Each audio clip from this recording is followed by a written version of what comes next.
So I decided to do my policy presentation on nuclear energy. I think nuclear energy is currently vital to the way our energy demands are going, and it can be involved, in a lot of other things such as AI, since they have a huge demand for energy, and also our overall carbon emission footprint, as that's also been hotly debated. But I want to really there's a lot of arguments for those, and they're very interesting arguments too. But I think that ultimately you just need to look down at the individual components. And my personal favorite one is nuclear, and I have very few slides because I've actually looked into this a lot because I think it's fascinating. But like I believe all good policy presentations should have, well, not good policy presentations, but a good policy. It should have a clear definition of how it works. And how nuclear fission works is you will be splitting an atom, and the splitting of an atom will release the energy. Because as the atom splits, there's a lot of electrons, protons. They go off, they form bonds, and that's a huge process. It's very intense. It produces a ton of heat, and but boils water. If you know anything about energy infrastructure, outside of maybe solar and wind, everything just boils water. And this goes to spinning this huge turbine at all these plants. Very safe, very clean. I'll get into this later. But we have this, and then another thing is to find what type of power it is. And we have baseline versus intermittent power. And now baseline would be something like a coal power plant, which can produce maybe, it's a fake number, 1,800 kilowatts per hour. But then if, say, everyone gets home, they turn their AC on, all of a sudden that 1,800 kilowatts needs to be 2,000 kilowatts. It can increase to that. That would be intermittent power. And maybe, well, baseline power. But the intermittent power would be like the solar panel or the wind turbine, where it happens what happens, and this energy is created, and you need to be able to find some way to store it. And that would be that in the form of batteries, or hopefully we'll be able to find something better than batteries, because batteries lose their effectiveness after time. This is also later. So first things first, you have a lot of people who are anti-nuclear, and it tends to be an older thing because they got to see, they lived through the Cold War, a lot of them did, or they were on the tail end of that, and then nuclear was this big threat to everybody. You had events like the Fukushima disaster, which is actually a really interesting example of nuclear gone well, because it was unprecedented. I wouldn't say unprecedented because it happens a lot, but it was a huge disaster. It was a tsunami, it was an earthquake followed by a tsunami, and it both directly impacted this nuclear plant.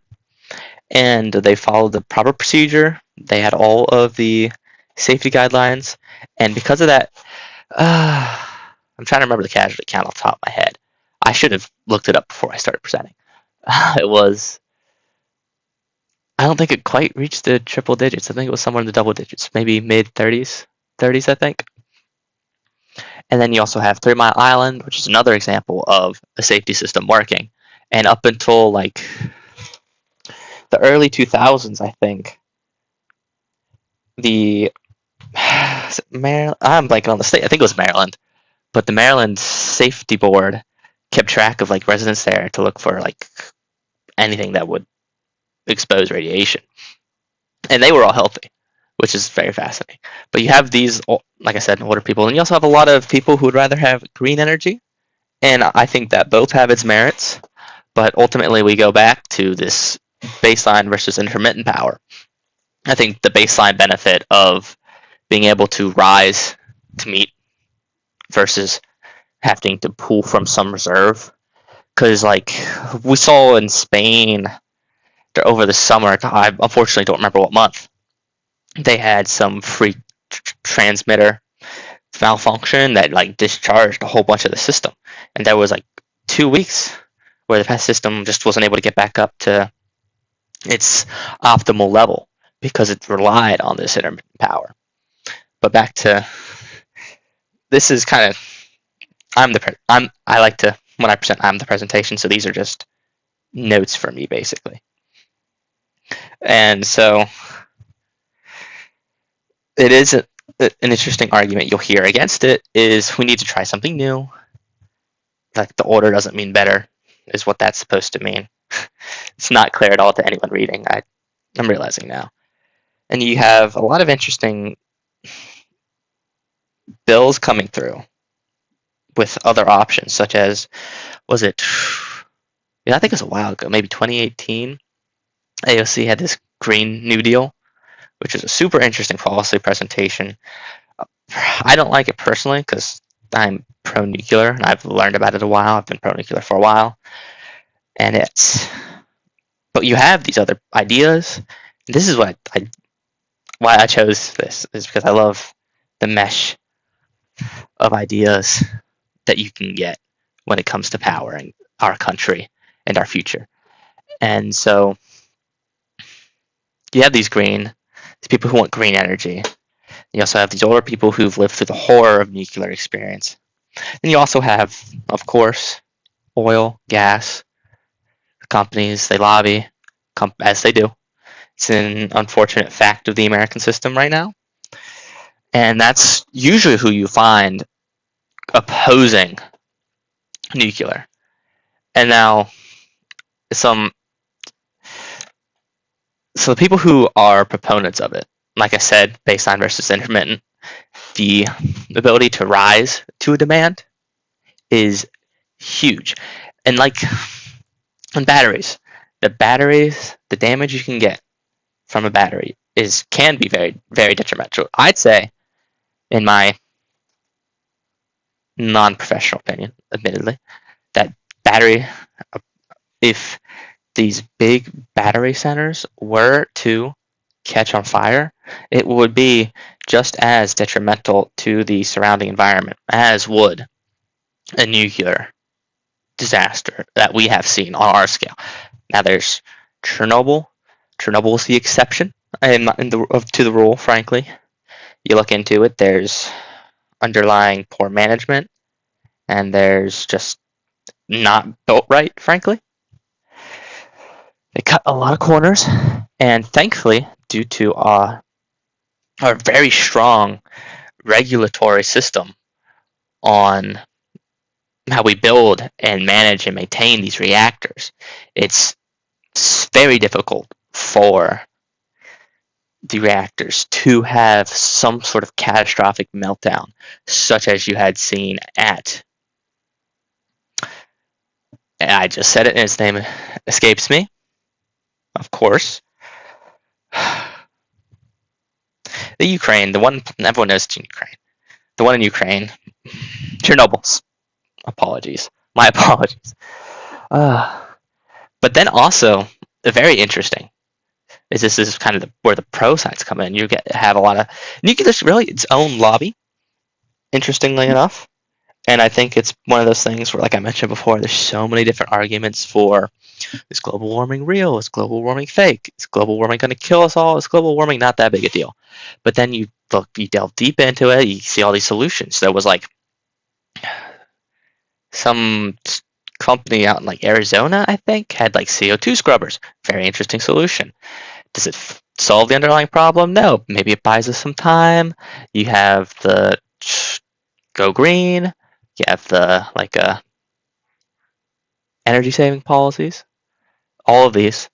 But an interesting thing I learned looking into this is that I have here American nuclear aircraft carrier.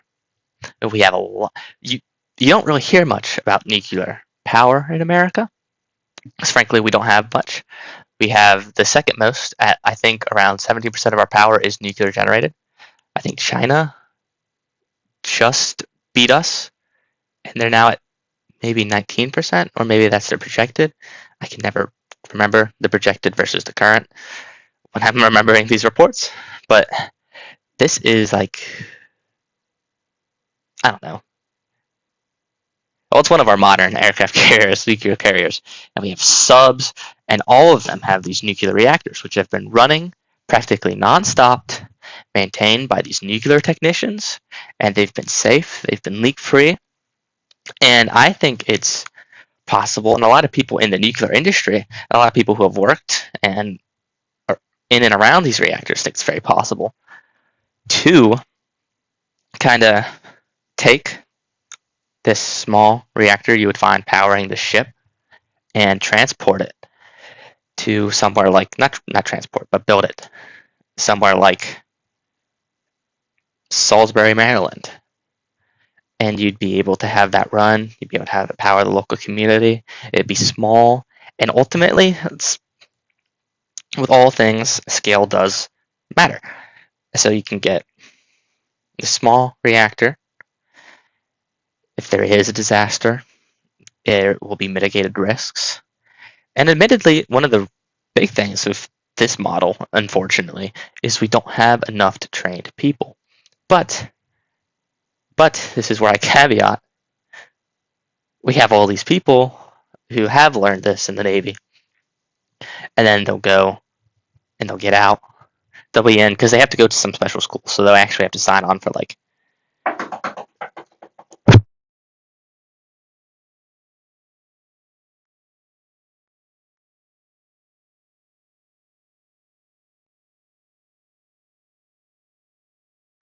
apologies, my mother needed me for a second.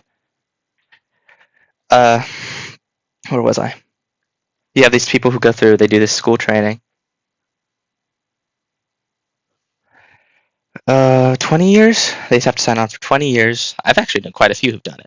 It's a very enticing program. They offer a lot of money, but when you get out, where's the money? And so I believe it'd be very easy to fill these said job vacancies.